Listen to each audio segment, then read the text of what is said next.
বন্ধুরা সাবধান হয়ে যান, এখন থেকে কিছু ঘন্টা আগে একটা এমন ঘটনা ঘটে গেছে যেটা গোটা বিশ্বের জিকে মানে জেনারেল নলেজের বইগুলোকেই বদলে দিয়েছে। এক্ষেত্রে যদি আপনি কোনো কম্পিটিশনের অংশ হয়ে থাকেন বা কোনো কম্পিটিটিভ এক্সামের প্রস্তুতি নিয়ে থাকেন তাহলে আপনি এখানে বিশেষ নজর দিন। ঘটনাটা কি ঘটেছে? আসলে এখন থেকে কিছু ঘন্টা আগে জাপান যে বিগত 23 বছর ধরে বিশ্বের তৃতীয় বৃহত্তম অর্থব্যবস্থা ছিল তার সেই মুকুট, তার সেই পজিশন হাত ছাড়া হয়ে গেছে। এখন জার্মানি বিশ্বের তৃতীয় বৃহত্তম অর্থব্যবস্থা। এর কারণ এটা নয় যে জার্মানির অর্থব্যবস্থা দুর্দান্ত পারফরমেন্স করছে বা তাদের জিডিপির গতি বেড়ে গেছে, এমন কিছুই নয়। উল্টে জার্মানির অর্থব্যবস্থা তো পড়ছে। তাহলে জার্মানি তৃতীয় স্থানে কিভাবে এলো? জাপান চতুর্থ নাম্বারে কিভাবে চলে গেল? তাদের 24 বছরের যেই পজিশন ছিল সেটা হাতছাড়া কিভাবে হলো? তো এর পেছনে কারণ হলো মন্দা। আসলে কালকে সকালেই এটা ঘোষণা হয়েছে যে জাপানের অর্থব্যবস্থা আর্থিক মন্দায় অফিসিয়াল ভাবে চলে গেছে। জাপানের বন্ডের ভ্যালু ক্র্যাশ হয়েছে, সম্পদের পরিমাণ ভয়ানকভাবে কমেছে আর জাপানের অর্থব্যবস্থা কোল্যাপস করছে। কিন্তু সিচুয়েশন শুধু জাপানেরই খারাপ হয়নি, বরং এর থেকেও খারাপ অবস্থা ইউকের হয়েছে। আসলে কাল সকালেই ঘোষণা আসে জাপানের, তার ঠিক কিছু ঘন্টা পর ব্রিটেনেরও ঘোষণা আসে। কিনে দেখুন, ব্রিটেনের অর্থব্যবস্থা কাল দুপুর থেকে আর্থিক মন্দার কবলে পড়েছে।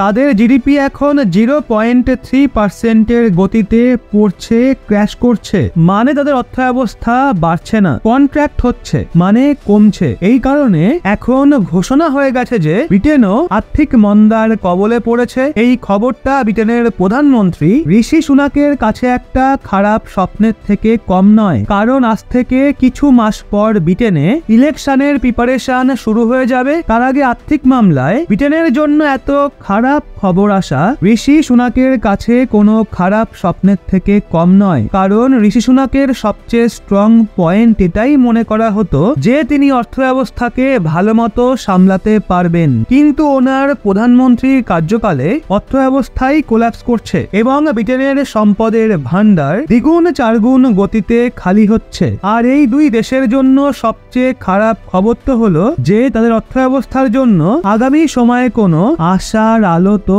দেখা যায় না। বলা তো এটাও হচ্ছে জাপানের যেই অর্থ ব্যবস্থা রয়েছে সেটা আরো দ্রুত ক্র্যাশ করবে। তো এখন প্রশ্ন ওঠে এই দুই দেশকে কিভাবে বাঁচানো যায়? এক্ষেত্রে জবাব হলো ভারত। আসলে এই দুই দেশ জানে এই সংকট থেকে যদি বের হতে হয় তো ভারতই একমাত্র রাস্তা। এর জন্য এখন ব্রিটেন ভারতের সঙ্গে যে এফটিএ রয়েছে মানে ফ্রি ট্রেড এগ্রিমেন্ট রয়েছে সেই নিয়ে কাজ আরো দ্বিগুণ গতিতে করা শুরু করে দিয়েছে। আর খুবই দ্রুত তারা ভারতের সাথে এই এফটিএ কে না শুধু সাইন করবে বরং দ্রুত লাগুও করতে চাইবে, কারণ তারা জানে ভারতের মার্কেট বিশাল বড় আর খুবই সহজে সিঙ্গেল হ্যান্ডেডলি তাদের আর্থিক সংকটের কবল থেকে বের করে আনবে। জাপানেরও সেম কাহিনী। যদি তাদের অর্থব্যবস্থাকে বাঁচাতেই হয় তাহলে একটাই রাস্তা রয়েছে যে তাদের একটা জয়েন্ট মার্কেট দরকার। আগে হ্যাঁ, তাদের অর্থব্যবস্থার এখন একটা বিশাল